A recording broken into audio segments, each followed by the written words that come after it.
Hey everybody, welcome back. Today we're going to be taking a look at my helmet and night vision setup. Before we dig into this, if you're interested in my plate carrier setup or possibly my war belt, I have videos on both of these already on the channel, and I will be sure to link them down in the description. Now there's obviously a lot of reasons you might want to own night vision. Obviously the number one reason, surprise surprise, it's so you can see in the dark. Now, whether you're a modern day Minuteman or you're just simply a concerned citizen, maybe you're looking for some four-legged varmints or possibly two-legged. Either way, it's not only your right to own something like this. If your budget will allow, I think it's also your duty. There's nothing wrong with collecting firearms and having a safe full of guns that you never shoot. I don't think it makes you any more prepared, although it may make some people sleep a little better at night.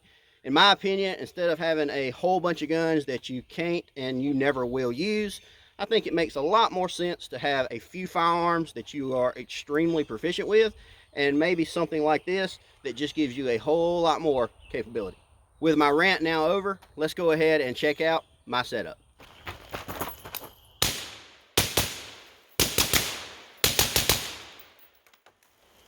Alright, so first off, the helmet itself is a ops core bump. This is the high cut and the fast model. This is obviously just a simple bump helmet, so this is not going to provide you any ballistic protection. If you get shot in the head when you're wearing this, it's going to do little to nothing. If you get shot with a ballistic helmet on, still going to be a really bad day. But in my opinion, I tend to prefer a bump helmet. I'm not the type to really wear a helmet, although some people think I should be. But I'm wearing a helmet just simply as a means to wear and carry my night vision, so a bump helmet does the job for me. So next is going to be my mount. So what I have here is the Wilcox G24. These are pretty much boringly reliable. They have pretty much became the industry standard when it comes to hanging night vision off of a helmet. You've got a lot of adjustments here. You've got a breakaway feature, pretty much everything you could ever need in a mount. Going forward from there, I have my actual night vision. So what I'm running here is a PVS14 over my right eye, which is my dominant eye. This is a Elbit Gen 3 white phos. It's a pretty high spec PVS14. There's literally no blim in this tube whatsoever. This is a really solid unit. And over my left eye, which is my non-dominant, I'm running a Iray MH25. So this is a 640 core thermal unit. And the bridge, which is what is holding these two units together, is made by Mod Armory. As you can tell, this is very easily configurable. So normally when I run this, I will run exclusively the night vision. So the night vision is on my dominant eye, and I will have my thermal just up and out of the way. But if I need it for whatever reason, I can just simply roll it down. But the way this bridge works, how I can quickly pop the units on and off, if for whatever reason I don't need both units on my helmet at the same time, I can run just the night vision or just the thermal. I could possibly pass this off to a buddy. Really, the options are kind of endless with a setup like this. Now, I know dual tube night vision is all the rage these days, and for good reason. For the amount of money this setup cost, I could have easily bought a dual tube setup, but I chose to buy this instead. So this gives me just a whole nother level of capability, in my opinion.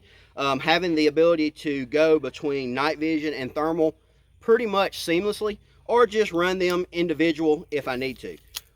Rule of thumb, night vision is great for moving, it's great for navigating, it's obviously really good for shooting, but anything that's camo in the day, for the most part, is still going to be camo at night. So if you're out there behind a tree in a good ghillie suit, I'm still not going to be able to see you with this night vision, no matter how good my unit is. But when it comes to thermal, nothing hides from thermal. This is a true 1X thermal, so it gives me the ability to pan a large area very quickly. Being that it is a 640 core, it has a very high resolution, especially for its size, and there's just simply no way you're going to hide from this. If you're running around doing night vision things and your spider sense starts tingling just a little bit, you can roll that thermal down and you can quickly know without a shadow of a doubt if something is there or it isn't. A lot of people will say that night vision is a superpower that you can buy. I would agree with that. With that being true, if you can buy the superpower of night vision, thermal is the kryptonite. Now, if you're trying to decide between night vision and thermal, that's kind of a tough question. It's really going to depend on your context. For the context that I'm using this type of equipment in, I would highly recommend Nightvision first. Nightvision is going to give you the ability to navigate, the ability to shoot in the dark. You could even drive in the dark using Nightvision. Thermal is just going to give you that little bit extra when it comes to detection. So as a general rule, if I could only have one of these, it absolutely would be the Nightvision. Or if you're trying to decide which one to buy first, definitely the Nightvision. But this is America, so I can have both. So moving on from that, because I know that took me entirely too long to explain, the next thing that we have here is going to be my ear pro. So this is probably the weakest point on my helmet, in my opinion. This is just a very inexpensive set of Walker ear pro, and I did mod them to make them work with the 3M mounts that will go directly into the arc rails of my helmet. Now I really do like these mounts because they allow the ear pro to swing up and out of the way when you're not using them. Also, when you fold them both down, they will click in, as you can see there. That really helps with sound reduction. It allows you to hear a little better with the electronic ear pro there. But it also helps a lot with stability. Obviously there's a good bit of weight here, so having that ear pro pressed and, you know, nice and tight against your head really helps with the overall stability of this setup.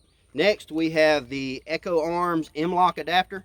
So this is just a little polymer section that gives me one slot of M-Lock. In that I have a piece of Picatinny rail.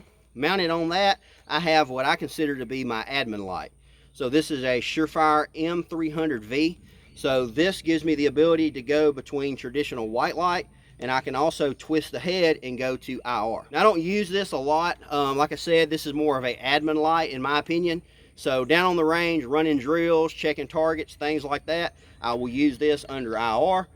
Or if I'm running this and I'm simply running white light, I can use the white light function to check targets, things like that. Next we have the TNVC Mohawk. Here on top of that I have a couple 123 batteries.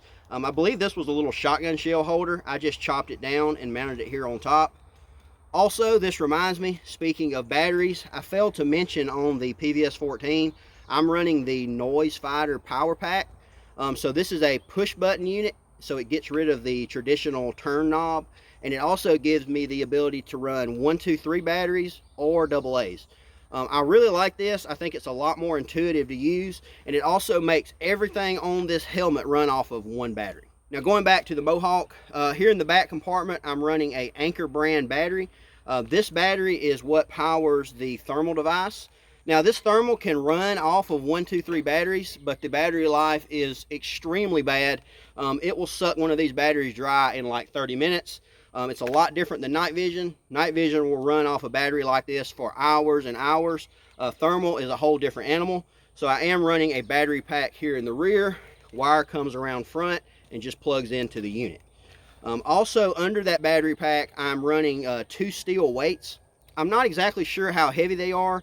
The unit was pretty well balanced out as far as front and rear weight, but I did need just a little bit more, so I've got 2 steel weights under the battery right here. I'm also running this little battery pack right here. I actually got these in my stocking a couple years ago for Christmas. I've got them stuck everywhere at this point, and it's just a little polymer cage that will hold 4 CR123 batteries. They click in nice and positive, and I've just got that hooked right there. The batteries that I have on top are kind of my admin batteries. What I mean by that is I don't store batteries in any of my devices. So I have 3 batteries. One of these batteries would go to my admin light. One of them would go to the Nightvision. The other would go to my IR device on my rifle, which is a D-Ball D2. And then obviously the battery pack is powering the thermal. Back here where I have these extra batteries, I've just got a couple extra pieces of shock cord. So that kind of just goes on tight and just keeps everything nice and tight. So I've shot this setup for quite a while now. I've done thousands of rounds with it. Did a lot of running gun and things like that. I've never had anything come loose or fall off or nothing like that. I do have a piece of shock cord here on top. So I've got this tied to my G24 mounts, and then I've got it tied up here to the battery holder. So that's just a little bit of redundancy. Obviously this stuff is kind of expensive, so if you're running around through the woods and it falls off, I would much rather it just fall and hang off the side of my helmet than actually hit the ground. So just a simple piece of shock cord takes care of that. And the last thing is going to be the pads on the inside. I honestly do not remember the brand of these. My wife actually got these for me for Christmas. So they simply go on the inside of the helmet, and they can be attached with hook and loop, so you can customize it to fit your head.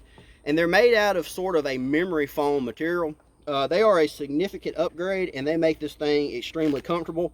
I've wore this thing for hours and hours, and after really fine-tuning it, I don't have any hot spots or anything like that. As far as retention system, I already mentioned how the Ear Pro will help to hold the helmet and keep it sturdy. I'm also running the factory OpsCore chin strap, and then the standard retention system that you can just tighten down. Other than that, it's all stock on the inside. And I believe that pretty much covers my setup. I know I kind of jumped around as I thought about things. It's just a lot of little details to keep up with. I've also got some tactical duct tape here. Super important piece. I just kind of got that holding down those cables, so just a little bit of cable management. But overall, I really like this setup. The only thing that I might change in the future would be the Ear Pro. I would like to upgrade to a slightly better Ear Pro. Obviously, we've got a lot of good stuff on this helmet, so there's no sense in not having a little bit better hearing protection. I do have the ability with this to also hook up to my comms. So I actually have a cable that I keep here in my chest rig, and it will go from my push to talk directly to my headset. So I do have that capability, but I still would like a little bit better hearing protection just from the durability standpoint. All in all, I absolutely love this setup. I love running a PVS14 and a thermal. I think it just gives you a whole nother level of capability that you just simply can't get elsewhere. With that said, I hope you guys enjoyed this video and found the information helpful. I know I glossed over a lot of things on this setup. There's just simply a lot going on here.